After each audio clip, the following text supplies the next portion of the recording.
Andrew Cuomo laid out his vision for New York, his plans for your tax dollars, and what's next for the state. And tonight, CBS 6 is covering every angle of the governor's big speech with our team coverage. We're kicking it off with Greg Floyd at the Capitol. Greg, good evening. Hi, Ann. Hi, Cody. We're in the well of the Empire State Plaza right outside the Convention Center. It's the calm after the storm right now. An ambitious agenda laid out by the governor today, $300 million tax cut for small businesses. A lot of upstate lawmakers like that.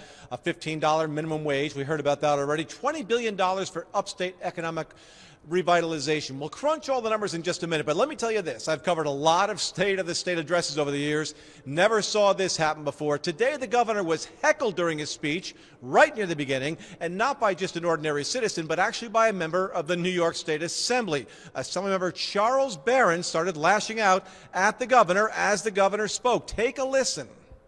Poverty is high. Okay, Assemblyman.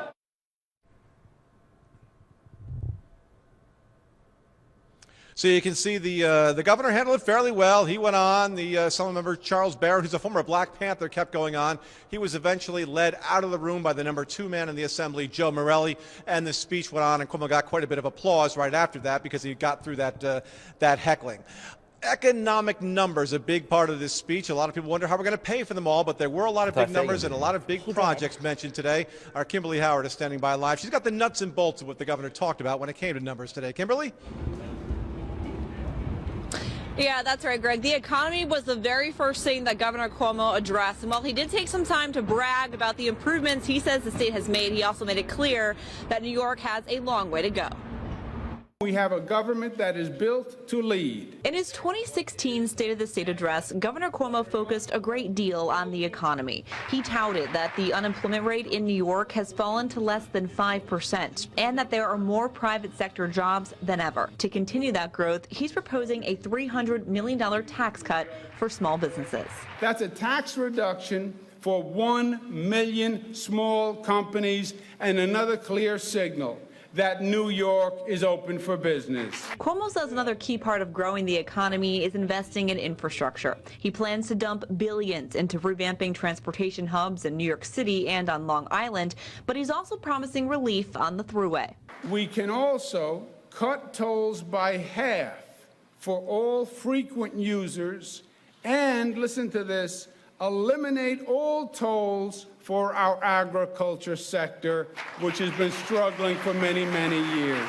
Agriculture is another focus of 2016 for the governor, and so is clean energy. Cuomo is vowing to invest $300 million into the state's Environmental Protection Fund and to eliminate the use of coal in the state by 2020. We will help the few remaining coal plants transition, but we must clean our air and protect our health, and that must be our first priority. And now we all know Governor Cuomo loves his economic competitions. He's keeping those going, but this year he's adding a $200 million initiative to revitalize upstate airports, another $100 million initiative to revitalize downtowns. Greg, back to you.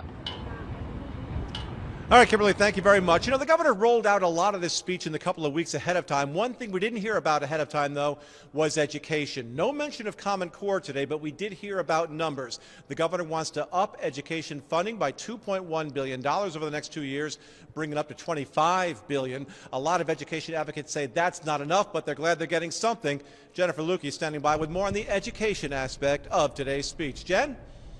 Well, Greg, as you mentioned, there is an increase in the governor's budget for schools. It's not as much as they would have liked and say they really need, but it's there and they're going to have to work with it. The governor didn't spend too much time talking about education during his speech today, but that's okay with educators because they think he's done a little too much talking about it in the past, and that's why he's taking a step back now. In years past at the State of the States, he's talked about teacher evaluations, Common Core, but as we know, the rollout of Common Core was not smooth, to say the least, and he's put the brakes on trying to tie teacher evaluations to test scores for now because of it. So this year he had a much more subtle approach, and while he and the Board of Regents and the Education Department and educators all work together to fix Common Core and the budget, the gap budget adjustment, they're just looking to move forward. Teachers have to be involved in the process, what the curriculum looks like, what the assessments look like. There's a recognition that we need multiple means of assessing a student, not simply a one-off type of test. And the decoupling gives everybody time to breathe and to actually start to look at how we actually fix this, as opposed to pushing it and moving forward with no real goal or aim. And this is a great start for that. So a bit of optimism there. Another big topic that got a standing ovation by the entire room, really, the governor's proposal for 12 weeks paid family leave time. When talking about it, he brought up his father, former Governor Mario Cuomo, and his health struggles at the end of his life, how he wished he could have spent more time with his father. And, well, it seemed like pretty much every lawmaker in the room was on board getting 12 weeks paid leave passed. It may be an uphill battle, and it's likely businesses won't be totally on board with the increased expense.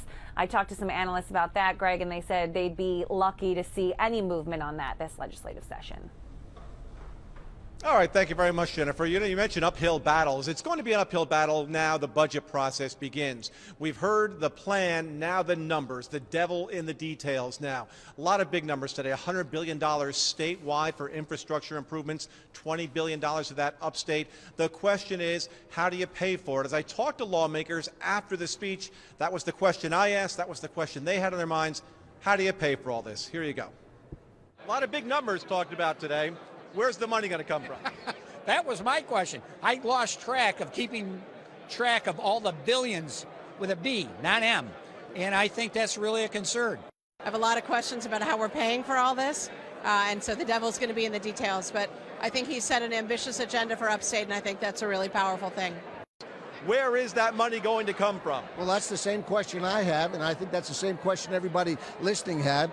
And that's the questions we're going to be asking on the floor of the New York State Assembly and hopefully the Senate to tell them where this funding is going to come from. Both sides of the aisle today asking that question. That's what we're going to find out now in the weeks to come. Big topic today also, ethics reform. The governor does say he wants to close the LLC loophole. He wants to limit the income, the outside income of lawmakers, and he also wants to go after their pensions if they are convicted of corruption. We'll have more on that coming up at 5:30.